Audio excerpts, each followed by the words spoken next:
오늘 성경에 나오는 고린도 교회는 은사도 많고 성도들이 재능도 많고 열심도 있는 교회였습니다. 그러나 인격적인 행동과 공동체에 대해서는 문제가 많이 있는 그런 교회였음을 성경을 통해서 알 수가 있습니다. 사실 재능이 있고 능력이 많이 있다 해도 그 사람의 인격이 비도덕적이고 그 사람이 참 훌륭한 것 같은데 너무 이기적이고 정말 저 사람은 근사하게 생겼는데 타인에 대해서는 전혀 배려가 없다면 우리는 그 사람을 볼 때마다 골치 아픈 사람인 거예요. 야, 뭔가 똑똑하고 뭔가 훌륭한 것 같은데 인격에는 좀 문제가 있어 라고 하는 부분을 볼 때마다 우리는 힘들지 않을 수 없습니다. 그런데 그런 사람이라 할지라도 하나님의 사랑의 복음이 들어가면 하나님의 사랑의 복음이 그 안에 역사하기 시작하면 그 사람도 놀라운 아름다운 사람으로 변화된다는 사실을 믿으시기 바랍니다. 성경은 바로 그런 얘기를 해주고 있어요. 요즘 사람들은 맛집으로 많은 사람들이 가게 됩니다. 맛집에 가면은 줄을 서서 그 가게에서 먹으려고 이렇게 대기를 하고 있는 사람들 볼 수 있어요. 파리에 가면은 퓨디바크라고 하는 가장 유명한 빵과 디저트 거리가 있다고 합니다. 프랑스 사람 하면은 자기 나라 빵 외에는 안 먹는 사람들이에요. 우리나라 빵이 세계에서 최고 좋은 빵이에요. 다른 나라 사람들이 막 들어와서 체인점이 들어오고 가게가 들어도 안 먹어요. 그거. 그래서 다 실패하고 나갑니다. 프랑스 사람들은 우리나라 빵이 최고야 라고 하는 자부심을 가지고 있습니다. 그런데 우리나라 사람이 어떤 사람들입니까? 우리나라 가게가 프랑스로 가서 빵집을 열었어요. 우리나라에서 유명한 빵집을 프랑스에 가서 열었더니 샤틀레라고 하는 그곳에서 우리나라 빵집이 큰 성공을 거둬서 프랑스 사람들을 줄 세웠다고 합니다. 한국 빵이 프랑스 빵보다 괜찮아. 사람들이 먹어보려고 줄을 섰다 그래요. 실제 방송을 보니까 프랑스 사람들이 줄을 서서 빵을 사려고 이렇게 서 있는 모습이 촬영된 모습을 보았습니다. 사람들이 더 좋은 빵을 먹어보니까 사람들의 마음이 바뀌게 된 거예요. 옛날에는 이것만 최고야 라고 했는데 더 귀한 것을, 더 멋진 것을 보니까 마음이 바뀌게 됐다는 것입니다. 마음이 바뀌니까 줄을 서는 거예요. 좋아하는 것이 바뀌고 취향이 바뀌니까 꼭 그것을 얻어야 된다는 거예요. 그래서 자기의 시간을 투자하고 자기의 정성을 투자해서 그 빵을 먹으려고 하는 것입니다.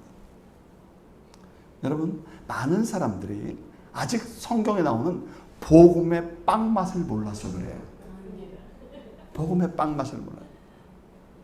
그들도 소중한 인생을 만나서 그들이 정말 하나님 앞에서 줄을 서서 아깝지 않은 보석 같은 하나님의 말씀을 받아들일 때 그들의 인생은 정말 귀한 삶으로 변화되게 될 줄로 믿습니다.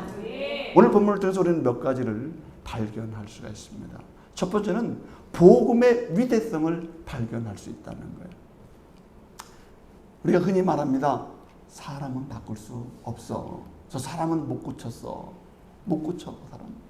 우리가 빈번하게 그런 말들을 하게 됩니다. 그러나 심리학자들은 얘기를 하는 거예요. 우리의 성격은, 본래 타고난 성격은 바꿀 수가 없지만 그 사람의 인성과 인격은 변화 가능하다고 하는 것이 학자들의 견해인 것입니다. 그래서 우리는 내가 타고난 성격은 있지만은 내 인품과 인격과 귀한 모습으로 바꾸는 성품은 정말 좋은 모습으로 바뀔 수가 있는 것입니다. 그래서 그것을 위해서 우리는 노력을 해야 되는 거예요. 그래서 우리의 가치관, 우리 인생의 목적관, 우리 인생의 세계관은 얼마든지 바뀌어질 수 있다는 것을 우리가 받아들여야 되는 것입니다. 내가 중요하게 여겨질 때, 내가 그것이 가장 중요하다고 여길 때 우리 마음의 생각이 바뀌게 되고 그런 모습으로 변화되어 가게 되는 것입니다.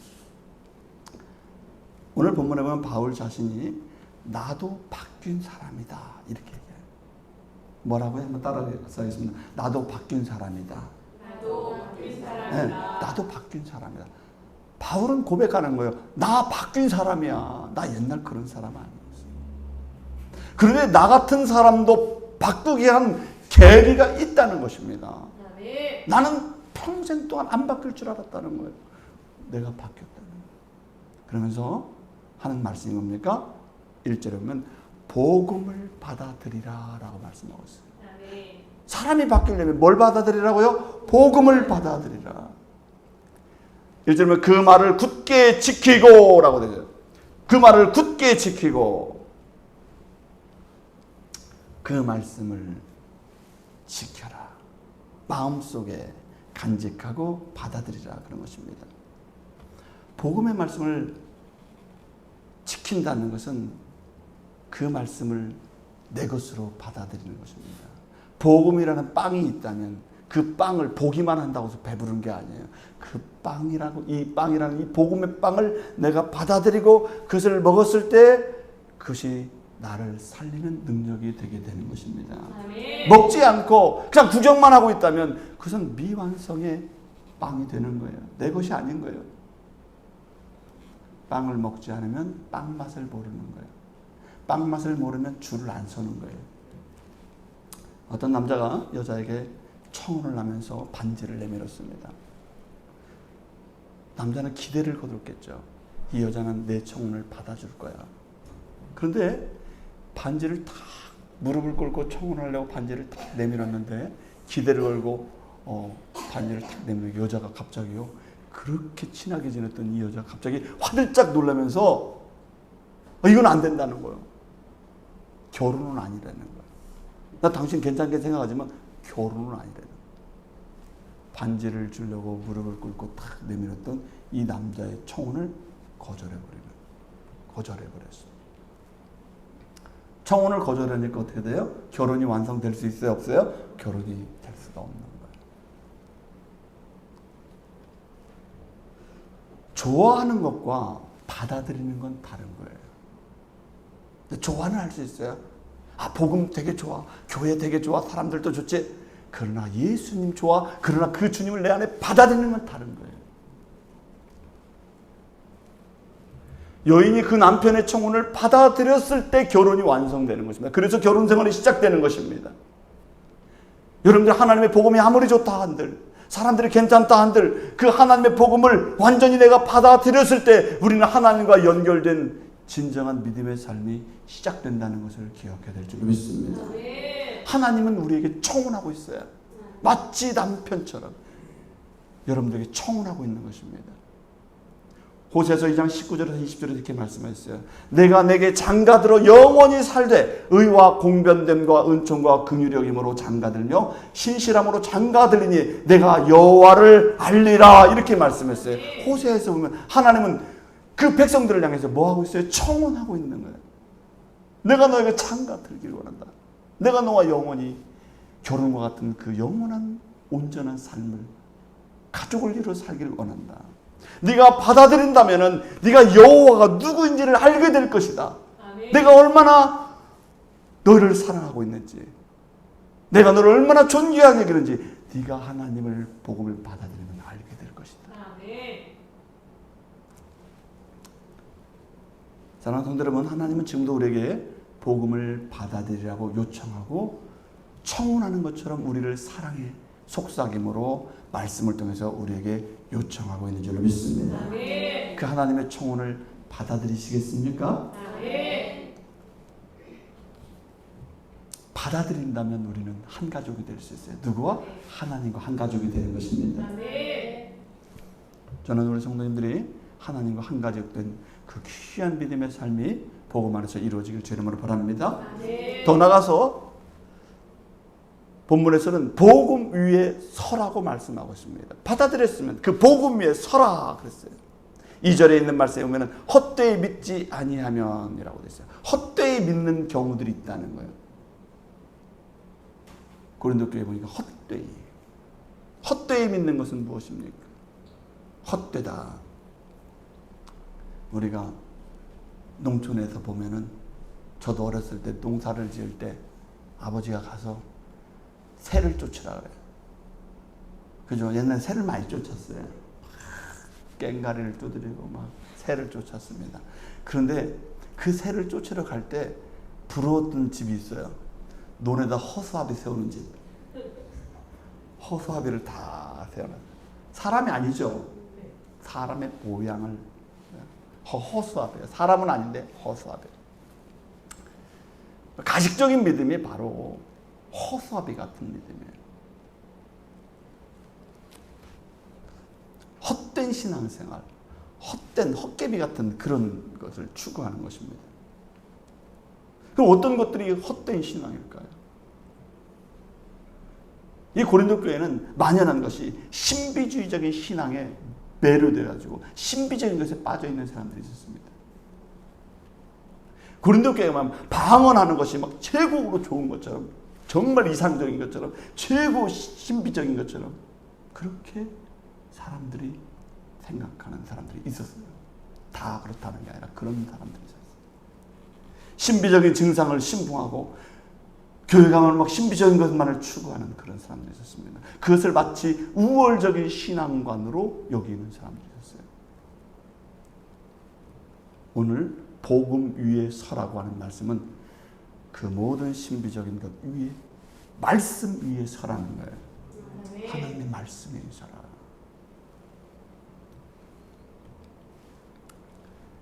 믿음은 들음에서 나며 들음은 그리스도의 말씀으로 말미암는다고 성경에서 말씀하고 있습니다.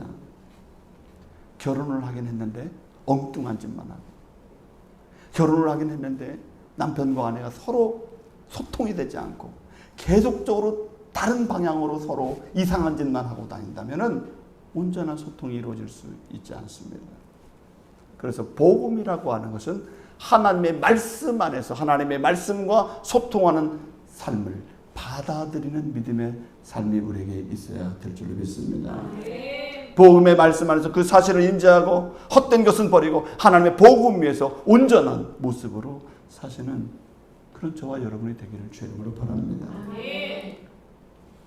오늘 세 번째로 성경대로 믿는 삶을 성경은 강조하고 있습니다. 3절에서 이렇게 말씀합니다. 내가 받은 것은 먼저 너희에게 전하노니 이는 성경대로 그리스도 우리 죄를 위하여 죽으시고, 4절은 장사하시는 바 되셨다가 성경대로 사흘 만에 다시 살아나사라고 말씀하고 있습니다. 바울 사도는 성경대로라고 하는 말을 강조하고 있어요. 성경대로입니다. 성경은 하나님의 감동으로 된 것으로 교훈과 책망과 바르게 의로 교육하게 우리에게 유익하다고 말씀하고 있어요. 하나님의 말씀은 거룩성이 있고 진실성이 있고 온전함을 가지고 있습니다. 성경을 내 판단대로, 내 주관대로, 내 생각대로가 아니라 성경대로 믿고 받아들이라고 오늘 2번 강조하고 있습니다. 성경대로 믿으라.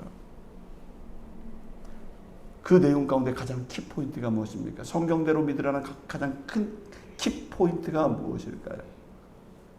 성경이 이렇게 말씀합니다. 성경대로 그리스도께서 우리 죄를 위하여 죽으시고 이렇게 돼 있고, 성경대로 사흘 만에 다시 살아나셨다 이렇게 있어요. 성경대로 죽으시고 성경대로 다시 살아나셨다. 예수님의 십자가의 사건은 성경적인 사건이고 성경에서 말씀대로 부활하셨다. 그것을 받아들이라.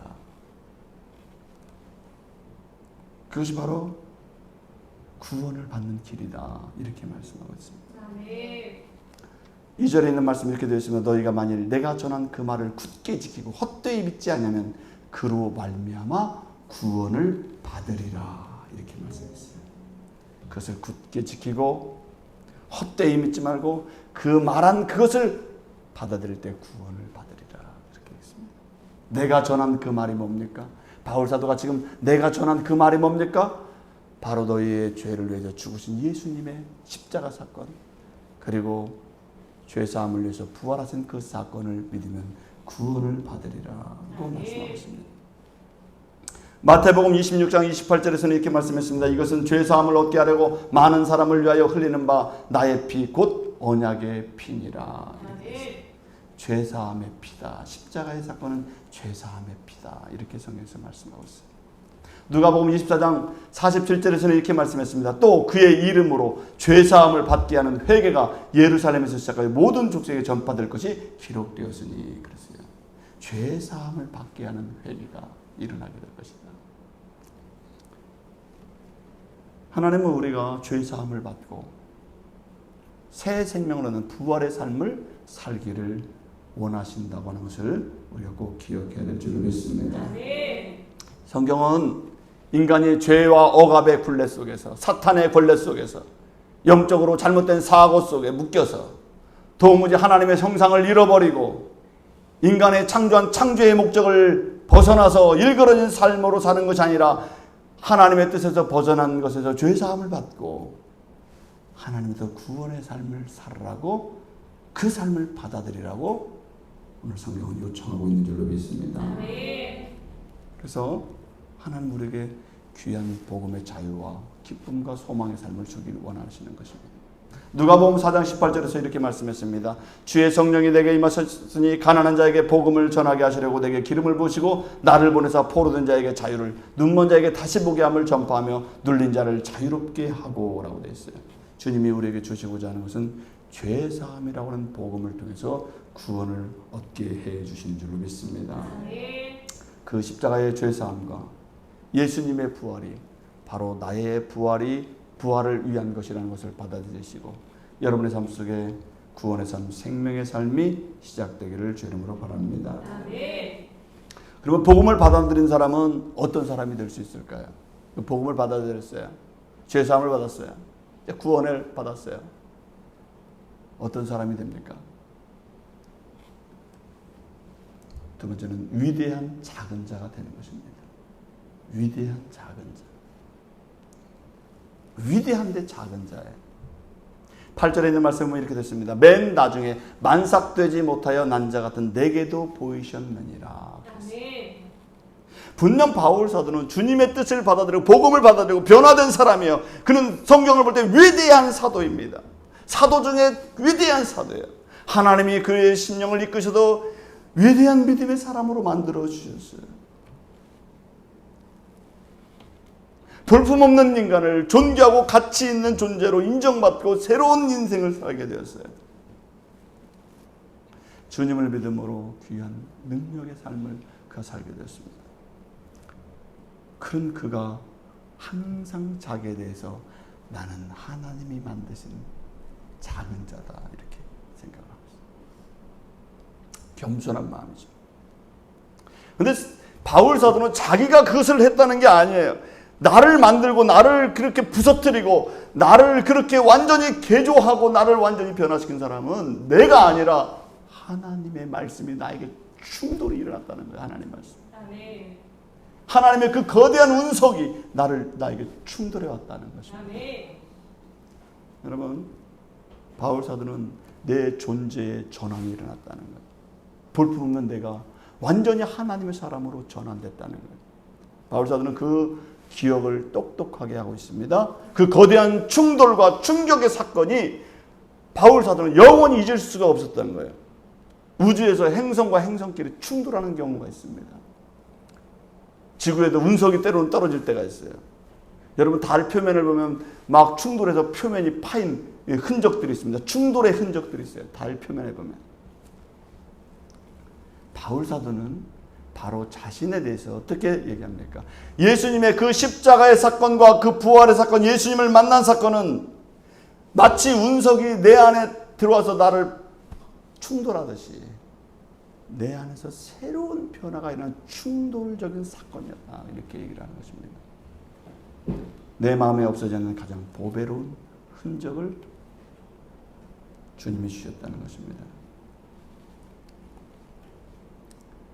여러분은 인생에서 한 번쯤 살아보면서 잊혀지지 않는 기억들이 있을 것입니다. 여러분 잊혀지지 않는 기억이 무엇입니까? 어떤 날입니까? 바울은 주님을 만나고 하나님의 아들 예수님을 믿는 그 날이 내 인생의 큰 변곡점이었고 내 인생의 큰 전환점의 모멘텀이 되었다라고 얘기를 하는 것입니다. 그래서 사도행전에서는 바울은 예수님을 만났던 사건을 2번 거듭해서 언급하고 있어요. 사도행전 9장 1절에서 19절에 있는 말씀에 나는 다메섹으로 가는 도중에 실제 예수님의 부활하신 모습을 현현을 보았다는 거예요. 예수님 만났다는 거예요. 사울아 사울아 네가 어찌 나를 핍박하느냐. 그 부활하신 주님의 음성을 듣고 자기가 꼬꾸라지고 눈이 보이지 않았어요. 예수님이 부활이 없다고 믿었던 그가 부활한 예수님을 보고는 충격을 받았어요. 난 예수님을 믿는 것은 가짜라고 생각했어요. 예수 믿는 것은 다 감옥에 넣고 죽여야 된다고 생각했어요. 그런데 예수님을 보고는 충격을 받았어요. 바울사도. 눈이 보이지 않았어요. 또 한 번 그는 사도행전 26장 9절에서 13절에서 아그리빠 왕 앞에서 자신의 경험을 고백합니다. 내가 가짜를 얘기하는 게 아니라는 거예요. 나는 진짜 예수님을 믿고 예수님은 진짜 살아계심을 내 눈으로 똑똑히 봤기 때문에 나는 그거를 간증한다는 거예요. 두려워하지 않았습니다. 성경에서 보면 두 번을 분명하게 언급한 이유는 이것은 분명하고 확실한 증거였음을 바울사도는 고백을 하고 있는 것입니다. 그런데 바울사도는 이 구원의 복음을 깨닫고 어떤 자세를 취한다고요? 자기는 겸손한 삶으로 평생을 살게 된다는 거예요. 겸손한 자입니다. 바울은 원래 자신감이 넘치는 사람이었어요. 진취적인 사람입니다. 적극적인 사람이에요. 자만심이 충만한 사람입니다. 가말리엘 문화생으로 탁월한 실력으로 바리새인을 지향하는 사람이었어요. 2000년 전에 타소에서 예루살렘으로 유학을 온 사람이었습니다. 아주 그는 보수적이었어요. 폐쇄적인 사람입니다. 타협이 없는 사람이에요. 우월주의자예요. 매사에 자기 확신 속에서 타인을 무시하는 사람입니다. 거만하고 파괴적인 자입니다. 마음속에 과격함이 있어요. 자기 주장을 꺾지 않는 도도함과 교만이 있었습니다. 그런 복음 안에서 새롭게 된 바울은 오늘 그런 바울이 뭐라고 자기를 고백합니까? 게바와 12제자와 500의 형제 야고보 모든 사도들을 언급하면서 그 모든 사도들 사람들 제일 끝에 자기를 소개하고 있어요. 다른 사람을 다 훌륭한 사람이라 게바도 훌륭하고 12제자도 훌륭하고 500의 형제에게도 주님이 보이시고 야고보에게도 보시고 다른 사도들 다 언급해요. 500명이 제 앞에 자기 앞에 500명을 언급해요. 그리고 맨 나중에 자기를 그리고 뭐라고 소개합니까? 9절에서 이렇게 얘기해요. 나는 사도 중에 가장 작은 자다. 이 얘기 뭐예요? 나는 일천한 존재입니다. 하나님 앞에서 나는 가장 작은 존재입니다. 다른 사람들 훌륭해요. 다른 사람 참 귀한 존재입니다. 학벌로 따지면 바울을 따라갈 사람이 없어요. 공부한 것과 자기의 그 신념과 그 자기의 인생을 살아온 경력을 보면 다른 사람보다 훨씬 더 훌륭합니다. 그러나 하나님 앞에서 자기를 고치시고 바꿔주시는 그 모습을 깨닫고 그는 나는 사도 중에 가장 작은 자입니다. 이렇게 고백을 하는 거예요. 여러분, 복음을 받아들인 사람, 예수님을 진짜 만난 사람, 이 하나님의 은혜를 깨달은 사람은 어떤 사람이 됩니까? 타인을 높일 줄 아는 사람이 되는 거예요. 타인을 높일 줄 아는 사람. 타인을 높일 줄 아는 사람은요, 보통 사람 아니에요, 사실은. 여러분, 남들을 높일 줄 아는 사람이요, 쉽게 높여지는 줄 아세요? 하나님 앞에서 자기 확신과 하나님의 자녀라는 자기 긍정이 분명한 사람만이 다른 사람을 높여줄 수가 있는 거예요. 얼마나 건강한 사람이에요, 그 사람이. 얼마나 훌륭한 사람인지 몰라요. 타인을 높일 수 있는 사람은 훌륭한 사람입니다. 보통 사람이 깎아내리려고 하죠. 훌륭한 사람들은요, 높여드려요. 칭찬해줘요. 그래서 여러분들은 일주일 동안 다른 사람 앞에 가서 다른 사람을 칭찬해주고 좋은 점을 발견해 줄 수 있는 사람이 되기를 바랍니다. 그렇다고 해서 여러분들이 못난 사람이 되는 게 아니에요. 여러분들이 내적으로 하나님의 귀한 자녀이기 때문에 복음 안에 있기 때문에 칭찬할 수 있는 다른 사람을 높일 수 있는 능력이 그곳에서 나오는 줄로 믿습니다. 주님의 제자였던 목회자들 베드로, 야고보, 요한 다 높여주는 사람이 됐어요. 누가요? 이 바울 사도는. 믿음의 형제들을 높여줄 줄 아는 사람이 됐어요. 저 사람 나보다 못해. 저 사람 볼품없어. 이게 아니에요. 500의 형제들도 주님을 봤는데 그 500의 형제들을 자기보다 앞에 놓는 사람이에요. 누가? 바울 사도. 왜 그렇습니까? 주님을 만나니까, 복음을 받아들이니까 괜찮아요. 다른 사람 높여줘. 하나님의 은혜로 살면 모든 것이 감사한 줄로 믿습니다.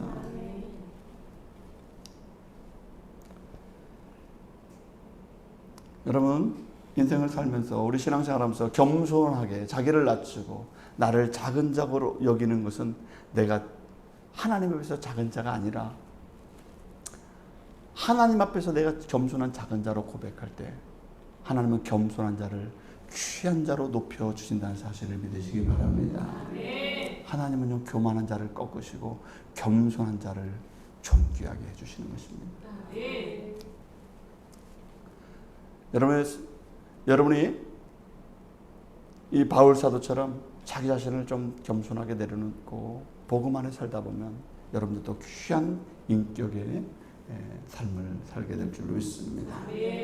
그러면 왜 이런 능력 안에서 바울 사도는 수많은 귀한 사역을 하면서도 이렇게 내적으로 귀한 인격을 갖고 살게 됐을까요? 마지막으로 바울 사도는 나의 나된 것은 다 하나님의 은혜로다. 이 고백은 우리도 한번 다 같이 했으면 좋겠습니다. 나의 나된 것은 다 하나님의 은혜로다. 나의 나된 것은 다 하나님의 은혜로다. 10절에서 이렇게 고백합니다. 그러나 내가 나 된 것은 하나님의 은혜로 된 것이니 오직 나와 함께 하신 하나님의 은혜로다. 이렇게 고백하고 있어요. 내가 이렇게 복음 안에 하나님을 만나고 그 복음이 내 안에 들어와서 나와 충돌이 일어나니까 내가 이렇게 겸손한 사람이 되고 하나님의 일에 성심성의껏 최선을 다해서 인생을 유럽을 변화시키고 교회를 세우고 영혼들을 세우고 수많은 핍박 속에서도 하나님의 일을 감당할 수 있는 것은 나를 자랑하기 위한 것이 아니라 나를 이렇게 훌륭한 믿음의 삶으로 사역을 할 수 있게 하는 것은 누가 하셨다는 거예요? 하나님이 하셨다는 거예요. 내가 한 게 아니라 누가 하셨다고요? 하나님이 하셨어요. 하나님이 하게 하신 거예요. 나는 하나님의 도구였을 뿐이라는 거예요. 나는 할 수 없어도 하나님이 하실 수 있어서 하나님이 나를 그렇게 하신 거예요. 우상의 도시였던 그 아테네에 교회를 세우고 복음을 전하고 아테네에서 아레오바고에서도 복음을 전할 수 있었던 그 능력은 내가 능력이 있어서가 아니라는 거예요. 다 하나님이 나에게 은혜를 주셔서 아테네에도 복음을 전하고 그곳에도 교회를 세우게 되는 줄 믿습니다. 그 폐쇄되고 타락한 고린도에 가서도 하나님의 복음을 전하고 그곳에도 교회를 세울 수 있었던 것은 누가 역사하셨기 때문에 그렇다는 거예요? 하나님이 역사하셨기 때문에. 다 하나님의 은혜 때문에 간 것이다. 바울 사도가 그렇게 보수적이고 유대주의적이고 바리새주의적이고 폐쇄주의였던 그 사람이 세계주의적인 사람으로 바뀌었어요. 열린 사람으로 바뀌었어요. 차별을 알고 살았던 사람이 차별을 없애고 가난한 사람과 이방인들까지 가서 복음을 전하는 사람이 되었어요. 누가 그런 마음을 주셨습니까? 이방인에게 복음을 전할 수 있는 마음, 하나님의 복음이 그를 그렇게 만들어준 줄 믿습니다. 그게 하나님의 은혜라는 거예요. 여러분들 바뀔 수가 있는 거예요. 나는 못해요. 나는 안 돼요. 그게 아니라 하나님은 여러분들을 바꿔주시는 줄 믿습니다. 하나님이 하실 수 있는 거예요. 하나님께 여러분들의 마음을 내어드리시길 바랍니다. 주님 일에 적극적으로 할 수 있는 은혜, 다른 사람들에게 복음을 전할 수 있는 용기, 하나님의 교회를 세울 수 있는 열정과 그 참여하는 마음, 약한 영혼에 대해서 자비를 베풀고 그 영혼을 사랑할 수 있는 마음, 누가 주실 수 있다고요? 나는 할 수 없어도 하나님이 주신다는 거예요. 하나님이 주시는 것입니다. 나는 할 수 없지만 하나님의 은혜가 함께하면 모든 것이 가능하다는 것입니다. 예전의 나를 생각하지 마십시오. 나 과거부터 안 돼요. 아니에요. 바울도 못했어요. 그러나 오늘부터 할 수 있는 거예요. 복음을 알기 전에 나와 복음을 한 후에 나의 모습은 다른 거예요. 공부할 때의 나와 지금 하나님의 복음을 받은 이후에 나의 모습은 달라지는 거예요. 과거의 친구들이 나의 모습을 이렇게 알고 있어? 그거 상관없어요. 오늘부터 나는 복음 안에서 변화될 수 있는 줄로 믿습니다. 아멘. 하나님의 은혜와 함께하는 사람으로 서야 될 줄로 믿습니다. 아멘. 우리 인간의 생각은 항상 제한적이에요. 항상 제한적입니다. 이래서 안 돼. 저래서 안 돼. 시간이 없어서 안 돼. 아파서 안 돼. 돈이 없어서 안 돼. 상황이 안 돼. 모든 것이 안 돼요. 우리는 계속 끊어내는 걸 하고 있어요. 나는 안 되는 사람이에요. 그건 안 돼. 그럴수록 능력의 하나님을 바라보시기 바랍니다. 아멘. 주님의 은혜를 바라보시기 바랍니다. 빌립보서 4장 13절에서 말씀하셨잖아요. 내게 능력 주시는지 안에서 내가 모든 것을 할 수 있느니라.